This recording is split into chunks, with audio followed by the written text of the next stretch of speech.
One of my absolute favorite tobacco fragrances is inspired by a tiny piece of the early 90s New York. Hello, welcome back to Seldom Layoff, and I'm Daniel. Today we're talking fragrances, and this is a practical review of Aedes de Venustas Café Tabac. These reviews are for fragrances I have a lot of experience with, multiple wears in many situations, and are meant to give you a general idea of what it feels to wear the fragrance. As per usual, I do a lot of research before buying fragrances, but I don't really like to go into details about notes and accords, as I don't think that they help the end user. I'd rather talk about the wear experience as a whole. I've been wanting to review this fragrance for quite some time now, and actually, I've owned this bottle for over a year at this point. I think I got this in late May, early June of 2024. It's been a while, and it actually has a fairly significant dent, especially considering how powerful the thing is and how unique it smells. It's fairly polarizing. Sometimes it can come across as very aggressive, very manly, and very in your face. Some other times it comes across as very comforting. I enjoy both facets of the scent, and it's absolutely beautiful. It's one of my favorite tobacco scents of all time. Despite not being a smoker, despite not having smoked anything in my life ever, I'm a huge fan of tobacco-forward fragrances in general. Tobacco, as I know, is one of my favorites out there, together with incense, ambergris, and woody notes.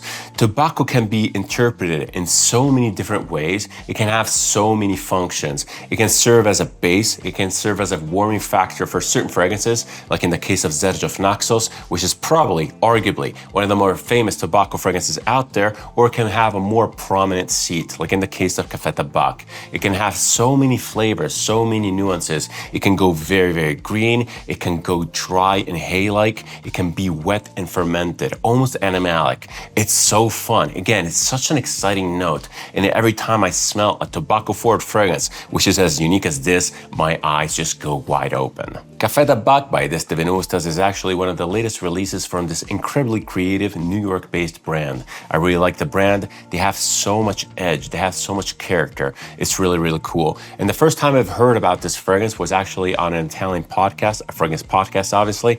They were discussing the best tobacco fragrances on the market. And this one here was basically just released. They described it as coffee, tobacco, very sweet, very enveloping, very dense and complex. And when it comes to the coffee note specifically that the podcast hosts were referring to, I think that there's a little bit of a misunderstanding, probably sparked by the name of the fragrance. This fragrance does not contain coffee at all. It doesn't smell like coffee whatsoever. I can totally understand the confusion because you could read the name of the fragrance as coffee and tobacco, Café Tabac, but actually the name is referring to something completely different. It's the inspiration for this fragrance. And for those not in the know, myself included, I had to be told, I had to do some research.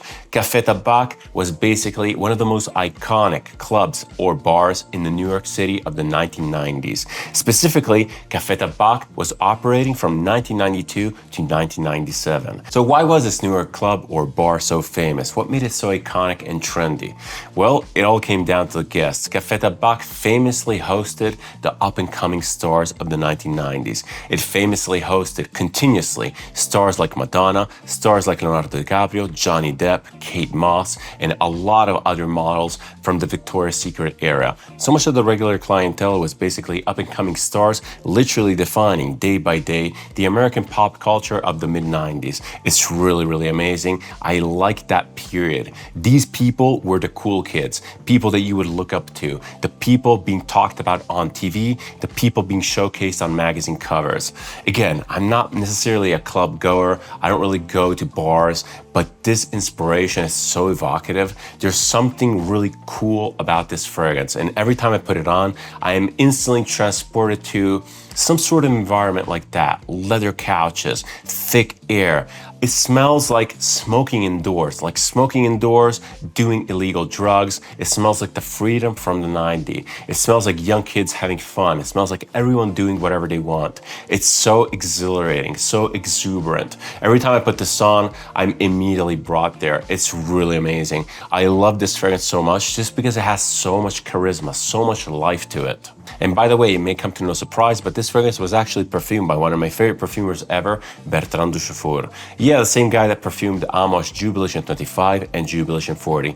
Completely different beasts. This is a very creative fragrance. It's edgy and in your face, and it takes a special type of mastery, the one that Bertrand Duchaufour possesses, to really condense the massive note breakdown into such a specific mood, into such a specific image.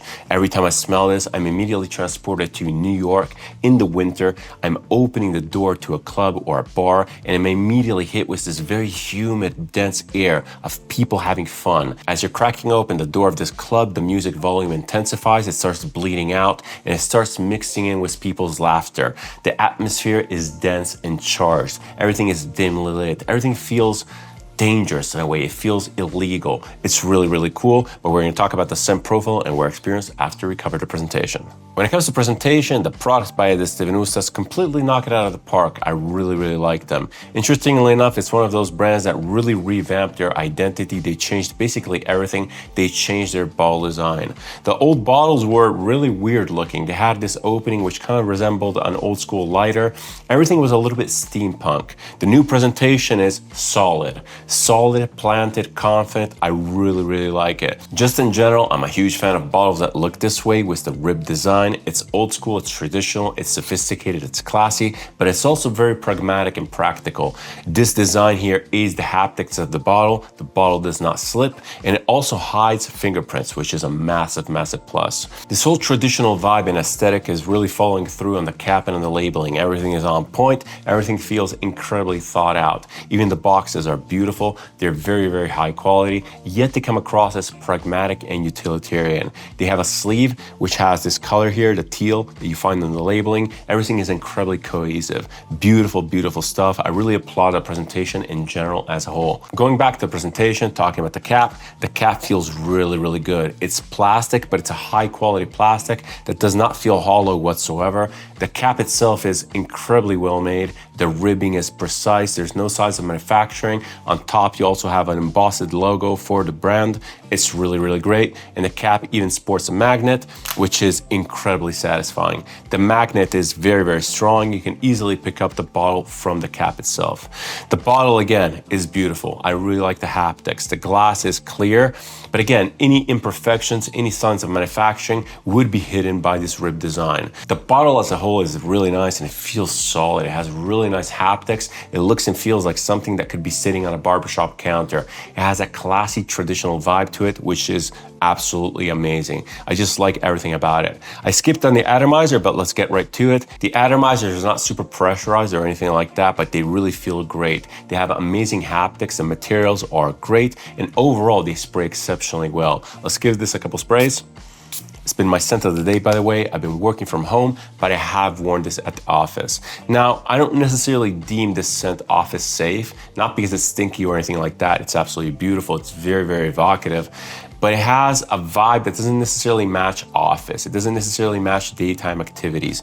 This is exciting. It's exhilarating. It has this freeing power. It's very particular. That being said, I have worn this to the office a few times and no one better than I. You just have to keep the sprays down and low key. This is pretty intense. It's long lasting. It's powerful. It's almost room filling. It smells like smoking indoors. It's very, very particular. Back to our presentation. Well, what can I add? I guess I'm just a sucker for these amazing bottles. They're so on point, so well thought out. Everything feels incredibly high quality. The glass is ribbed and beautiful, transparent. The cap is satisfying and magnetic. The labeling is absolutely amazing. It feels really, really high quality. It almost has this textile finish to it. It feels absolutely amazing. The boxes are beautiful. These are basically like a 10 out of 10 presentation, and they are what every niche brand should be aiming at. These combine modern materials and features such as the magnetic cap and awesome sprayer with very, very high construction quality, a beautiful look. I really like how planted and confident these come across. They're traditional, they're sophisticated, but they're still edgy and characterful. All this is wrapped up in a very decent price tag at around $200 for 100 ml. You might be thinking that is a lot, but these products are high quality. They're very, very unique. The performance of the fragrances in general, even for Copal Azur that I also have and Iris Nazarena, is really amazing. These are long-lasting, room-filling, exciting, fun, amazing fragrances. Aedes de Venustas is one of my favorite discoveries recently. It's one of those brands that come from the US that I wish were distributed a little bit better. If you guys are from the US, you basically have no excuse. You have some of the best indie niche brands out there. Get yourself some samples for Aedes de Venustas. They're totally worth it. But now it's finally time to talk about the scent profile and wear experience for Aedes de Venustas Café Tabac. What does this actually smell like? Well, as I said before, this fragrance is very much tobacco forward. Tobacco is front and center, but it's a very specific type of tobacco that we're going to be touching upon later. This is basically the perfect rendition of the smell of a club like that. That one there, or maybe anything like that. People having fun, loud music, dim lighting, leather sofas, the smell of booze, the smell of indoor smoking, the smell of cigars. It's really adult, it's really exciting, it's really fun. This is one of the most exhilarating fragrances that I have in my collection, together with one of my options. You know what I'm talking about, Royal Tobacco by Amouage. I feel this is one of those perfumes that once you decided what this smells like to you, it's really difficult to unsee that picture, to unsee the scene that unfolds in front of you. This is probably due to the very high complexity of the scent. There's a ton of notes in here, and they all play together in a symphony to really serve a purpose. I really can't stress enough how every time I smell this, I'm instantly teleported to a bar or a club where people are having fun in the evening. I can really picture this insanely loud environment. I can picture this people chatter, and I can't make out the words. And in a similar way, this here really prevents me from making out the notes. There's a lot of stuff in here. If I really concentrate and try to read through what is presented to me, other than the very obvious tobacco, which we're going to be talking about in a sec, maybe I get a little bit of sweetness, maybe dried fruits. I get definitely some smokiness, but everything again plays together in a symphony. It's a beautiful scent, and I really applaud works like this, which are so difficult to describe, yet at the same time, they're so vivid. It's really remarkable. When you first smell the scent, you're hit with this aggressive opening. It's very characterful and very shouty. The aggressive opening revolves around this tobacco note, which is so specific, so particular. This is a very realistic rendition of pipe tobacco. It smells fermented, it smells dry but humid at the same time. It smells and it feels, and I'm saying it feels because of the very specific texture, like tobacco from a freshly opened pack of tobacco. When I was a kid, my parents used to roll their own cigarettes with tobacco from a pack, and the tobacco in there, especially if the pack was new, had a very specific smell and a very specific humidity. It's dry, it's almost crunchy and leafy, but at the same time, it's humid and supple. It smells a little bit fermented. It has a very specific, particular smell. I associate the color brown to that smell. It smells fermented, it smells brown, it smells leafy, it smells almost hay-like, but it has this underlying sweetness, and this scent really replicates that idea extremely well. Some say it's pipe tobacco. It might be higher quality tobacco with a little bit more spice, but there's definitely a lot of that type of tobacco. The smokiness is not coming from the tobacco itself. It's probably some sort of supporting note, maybe birch tar, but the smokiness is also incredibly realistic. It smells like lighting a pipe. It smells like the atmosphere at a club. Again, this dense, thick, fog-like atmosphere, which is humid. The opening of this is actually quite weird and aggressive. It smells like the first puff of a cigar or a pipe. It has this pungent smokiness, very bitter, but at the same time, there's this sweet, fruity undertone. It's a very complicated scent. Again, very difficult to break down, but it showcases an image like nothing else. Again, if you look at the giant note breakdown for this, it's almost overwhelming. There's so much stuff in here. But interestingly enough, those individual notes are not really easy to identify on their own. They all kind of serve the greater purpose. Take, for example, the fruits. In here, there's dates, there's mango, and there's apple. These things I've never smelled on their own. They just kind of blend within each other to give a general fruity smell. And even more in general, they just aid to this atmosphere of fun factor, of booze, of party. It's weird to describe because when I think about it, it's like, where's the mango? What is it doing?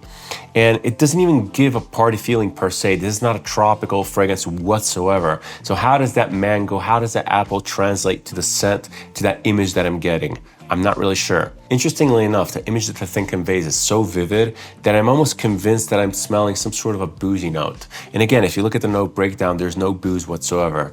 Maybe it's a play with the fruits, which are combining with the fermented tobacco, giving me some sort of a boozy evaporative feeling. Or maybe it's just me again, completely being sold by that image, just being teleported into this environment, perfectly replicated, perfectly depicted by the scent. So yes, this is definitely not one of those fragrances which is correctly depicted by the note breakdown. The notes in here don't really tell you much about the scent itself, about the smell itself. The notes might help you, maybe they might guide you towards forming expectations, but the first time that you're gonna be smelling that very burnt, pungent, aggressive tobacco, you're gonna be left wide-eyed.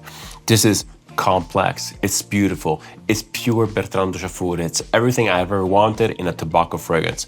It's really, really great. I highly recommend it even just because of that. Following the very energetic scene depicted, this scent is very, very dynamic and it offers awesome distribution across the tone range. So awesome in fact that I'm actually surprised of the highs. They're so prominent. I'm not necessarily sure what's in there. I'm not necessarily sure what's giving this scent so much high power, but it just comes across as energetic. There's a lot of volume, there's a lot of presence. I wouldn't necessarily categorize this as zingy because there's no obvious citrus, there's no obvious metallic note or anything herbaceous up there, but it has a lot of presence, it has a lot of power.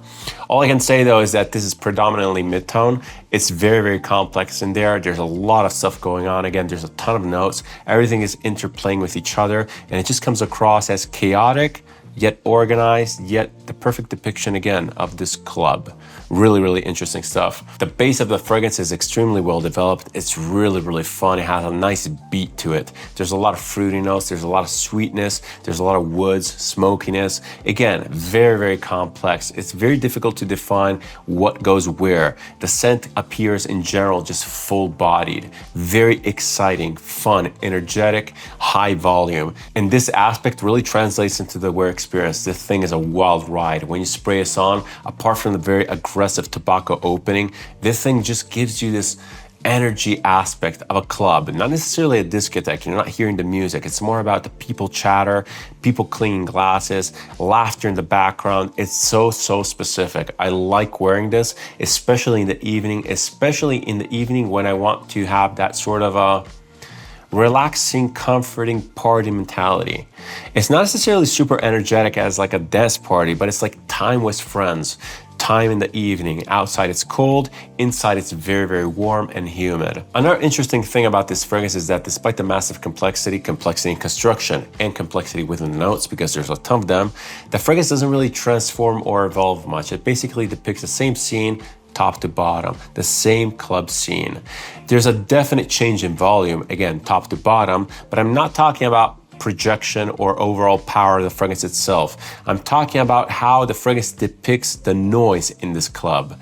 When you first spray it on, the club is incredibly animated. You're like at the peak time of the club. And as the scent dries down, it just feels like more and more people are leaving this imaginary club, leaving a little bit of residual energy, but we're definitely heading into the closing times. We're definitely heading into the morning. Another stark difference top to bottom is the sense of humidity that is changing throughout the scent profile. It's a little bit weird to describe because it's very image-based, but as I said in my introduction, this scent smells like a club in the winter. And you're out in the winter, it's very dry and cold, and as you crack open this door, you're immediately met with this wall of humidity and sound. And as the scent opens up, it does indeed have this humid, fermented, fruity, leafy sort of feel, characteristics which are probably tied to the tobacco I was referring to before. And as time goes on, the fragrance literally and figuratively dries up, leaving you with less pressure from this humidity wall. Again, imagine this door cracking open, outside is probably dark and snowing, and inside there's this light and humidity, which is maybe the breath of people, like people talking, people dancing, just people having fun. That is a sort of pressure that I get from the humidity in the start of this. And in the dry down, everything just becomes more cleaner and more tidy. And there's a lot less bitter smoke. It's not a drastic change because you're still feeling the same thing, but it does change and it does become smoother as most fragrances do. But it's time to talk about some practicalities for Aedes de Venustas Café Tabac, starting off with performance. The longevity of this is really, really great. Performance in general is really, really great. The initial projection is room filling. It's very, very energetic, very aggressive, and it tailors down in a surprisingly beautifully linear manner. There's no jarringness and nothing innately off-putting about the wear experience, with the exception of that very first opening. As I said before, it can be very, very aggressive. Again, it comes across as the first puff of a cigar or a pipe. You have that very bitter smoke, which is invading your lungs. And the pungent, aggressive opening is not necessarily a fault of the scent per se, as I think that is totally by design. It makes the scent very, very fun, exhilarating. It makes it super exciting. Every time I put this on, I'm like, wow, this is so, so cool. The wear experience overall is great. It's linear, it's static, it's very, very predictable, it's super satisfying, and the longevity of this is, as I said before, really, really great. I get about 8 to 10 hours of wear. The scent is incredibly persistent, especially in clothes. Speaking of that, I just want to touch upon the fact that on skin and on clothes, this scent smells remarkably similar. Yes, my skin warms it up a tad, as it usually happens, but it's not drastic. There's nothing that is coming out on skin which is not present on clothes. And when it comes to the actual versatility in use cases, I'm afraid to say that due to the very specific, very recognizable and aggressive nature of this, the versatility is kind of low. If you pull this off every evening, you're going to be smelling like a club. You're going to be smelling like a cigar. I love it. I love the smell of this. I think it's really, really pretty, and I think it's actually fairly mass appealing and likable. It's just very potent. It's very potent and recognizable. Also, I think that this is specifically an evening time scent, not necessarily party, but evening. You can either see it as an evening with friends, kind of like winding down and relaxing, or you could see it as a going out, like a club or a bar. It's more like a bar. Again, I can't detach from those weird boozy notes that don't exist, but I get a lot of. And despite the versatility of this being not that great, nothing to write home about, it's actually fairly comparable to something like Amouage Royal Tobacco, one of my favorite fragrances of all time, and one that I'll be bringing as an option to this. This is not designed to be a utilitarian fragrance, not designed to be something to be worn at the office every day. This is bombastic, edgy, super fun, very, very exciting, and it's a total banger for evening out with friends. It's really cool. And personally, my most frequent use case is actually for my alone time, either because I'm chilling at home, maybe even watching a movie, or going out on a walk outside. It's really beautiful, and the complexity of the scent profile puts me in such a good mood. It's almost meditative. The fact that it's inspired by Café Tabac, the iconic club in New York, is just a cherry on top. I really like this fragrance. It's absolutely amazing. When talking demographics, although the scent is perfectly rendering a scene at a club, which is very unisex, it could be anyone, when worn as a fragrance, when worn as a smell, it comes across as more masculine. Again, it's edgy. There's a lot of character, there's a lot of tobacco, there's a lot of burnt notes, there's a lot of smoke. It's very cool. That being said though, it also comes across as fairly mature because it's exciting, it's fun, but it's very adult. This is a grow hair in your chest sort of fragrance. It's really cool. I really like it. I'm not saying that more feminine personalities or more younger audience cannot enjoy this, but you have to know what you're getting into. This is not Naxos. This is not your typical tobacco fragrance that is warm and enveloping. It's not hay-like. This is smoke-like. Again, it smells like the first puff of a cigar or a pipe. If you're into pipes, if you're into cigars, you'll definitely get a kick out of this. And as I said before, although I'm definitely not a smoker and I've never smoked anything, I'm very much intrigued by the art of cigars, the art of liquors, and the art of the pipe. It sounds really cool. It sounds like the perfect way to wind down after a busy day. Although I'm not necessarily convinced that imagery and narration is a big focus for the House of Aedes de Venustas, I think that they pull it off quite well. I have 3 fragrances which are all fairly evocative. As I said before, Café Tabac is incredibly good at depicting a very vivid image of a club or a bar. At least that's what I get. And probably I'm reading through the marketing, through the inspiration of the fragrance itself, but that's absolutely fine. That being said though, Café Tabac is fairly unique in depiction because it's incredibly vivid. The other images are a little bit more blurred, they're a little bit more watercolor. This almost feels like a memory. It's so very specific. I like it, but it's almost impossible to escape, and that's why it's not necessarily super versatile. Every time I put this on, I get that image. It's very difficult to push to the background and to wear as a fragrance in general. Overall, I do feel that the House of Aedes de Venustas pulls off the imagery narration thing fairly well. A lot of the fragrances are very, very complex and very involving. They just take you in. Can it be a good thing and a bad thing? Yeah. They're not super duper wearable, they're all very specific, but when they click really hard. All right, time to talk about some options for my reviewed fragrance. In the case of Café Tabac by Aedes de Venustas, I really wanted to lean into the fun, edgy side of tobacco. Nothing mass appealing, nothing soft. We're into pure character, we're into a lot of aggression. And the first fragrance, I mentioned it before, it could have been nothing else. This one here is Amouage Royal Tobacco. One of my favorite fragrances of all time, my favorite tobacco fragrance of all time. It's absolutely glorious. Man, what can I say about this fragrance? It's so incredibly good. Every time I smell it, every time I put my nose in it, it's like the first time. I'm left completely wide-eyed. I'm left baffled at how good the thing is. It's so exciting, so fun. Excitement here is the name of the game. This thing smells incredibly unique. It smells like nothing else.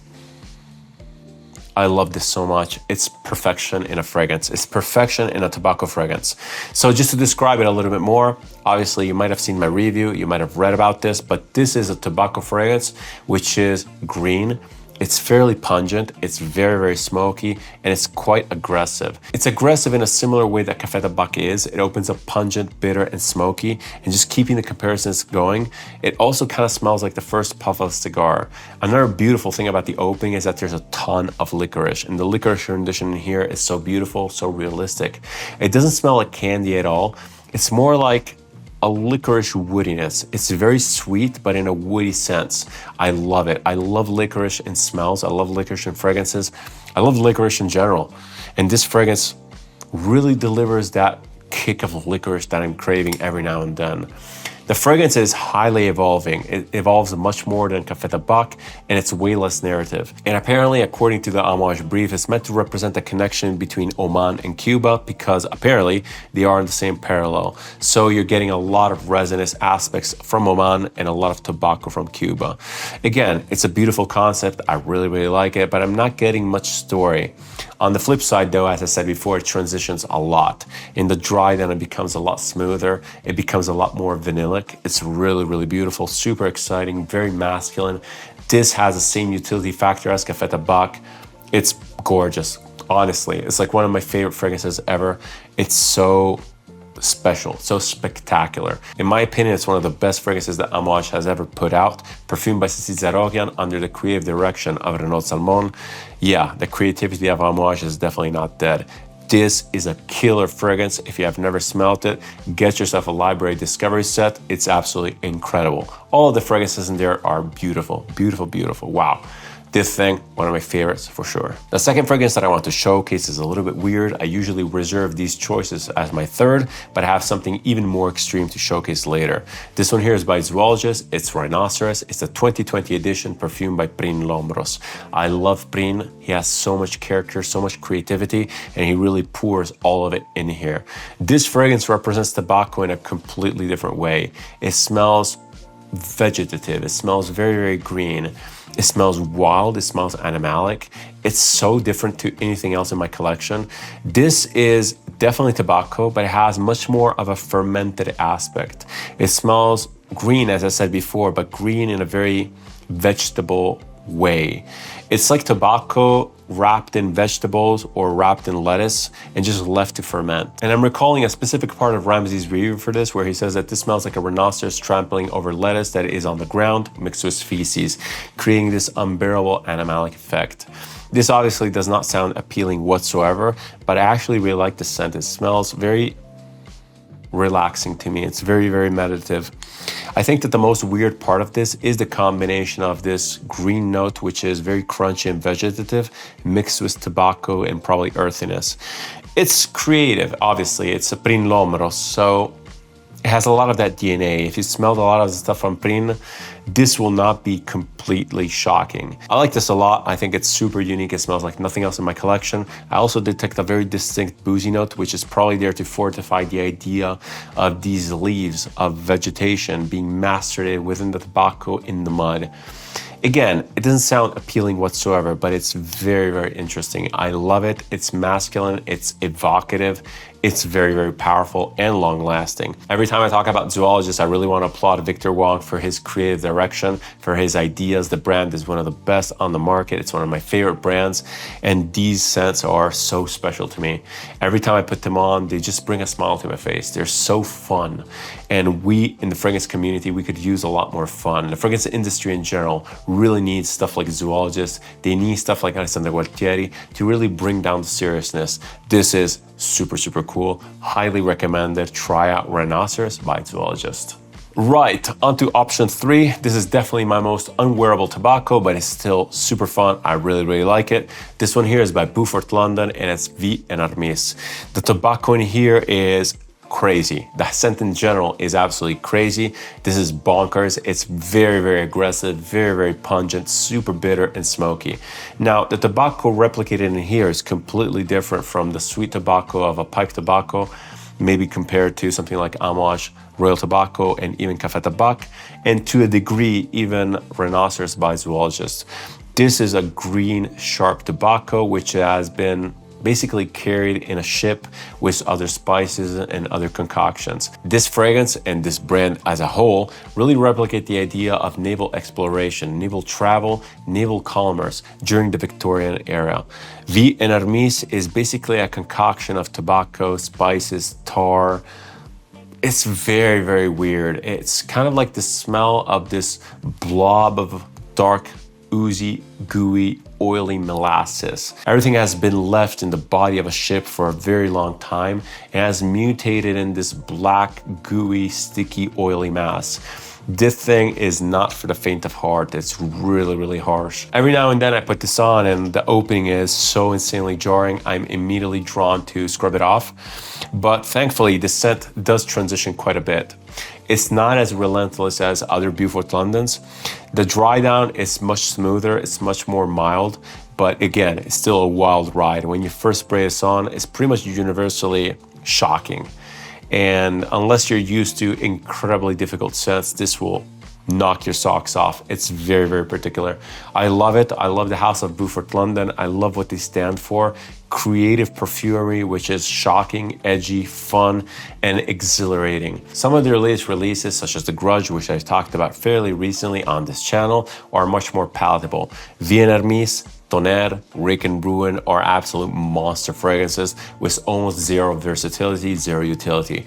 These are statement pieces, stuff to put on in the evening just to be, I don't know, just to be distracted, just to be brought to a very specific place, brought to naval battling in Victorian England. Super cool, love the brand, so edgy, so creative. Highly recommend it actually. Get yourself a discovery set. It's gonna be a very, very fun sampling time. But back to Café Tabac by the Venustas for my final recommendations and overview. I love this fragrance. It's so me. It fits my personality so well. And that is despite me not being a party goer, a club goer, or a bar goer. But there's something about the way the tobacco is rendered in here, which is so fun, so exhilarating, and so exciting. I love wearing this. Every time I put it on, I'm like, wow, this scent is so, so good. So yeah, Café Tabac, highly praised, highly recommended if you're into a little bit more edgy tobacco fragrances. If you like Amouage Royal Tobacco and want something just a tad sweeter, this is a banger. If you're into statement making fragrances, this one here is super fun. If you're into masculine, exaggerated, almost comical and characterful fragrances, this one here is also incredibly highly recommended. It smells amazing. It smells classy and sophisticated while still be kind of hilariously masculine. I really, really like it. Aedes de Venustas, absolutely banger brand. They just keep delivering. I'm very, very curious about smelling their latest release. I think it was something more summery, something more tropical. Super curious. Again, Bertrand Duchaufour, amazing job. I love his work. I love his fragrances. They're so creative, Creative yet classically designed, very massively crafted. This one here is definitely one of them. Guys and girls, if you're in the US, get yourself a couple of Aedes de Venustas samples. Café Tabac is absolutely amazing. I'm not saying that this is necessarily blind buy safe because again, it's fairly polarizing. It can't come across as aggressive, but by golly, it's really, really exciting and it's definitely worth a sniff, even just for reference. So many cool brands out there. Aedes de Venustas is definitely one of the most underrated ones. Don't sleep on it. It's such an amazing brand, straight from the US, straight from New York. Next time I'm going, I'm definitely gonna visit their boutique. If you like this type of content, if you like my approach to video, feel free to subscribe. It's always massively appreciated and helps the channel. If you want to interact with me, leave a comment, suggestion, opinion, or anything else down below. I always reply and I always keep the conversation open. Thank you so much for watching. Thank you so much for your time. It's never taken for granted. Many more videos to come, many more reviews to come. See you in the next one and cheers.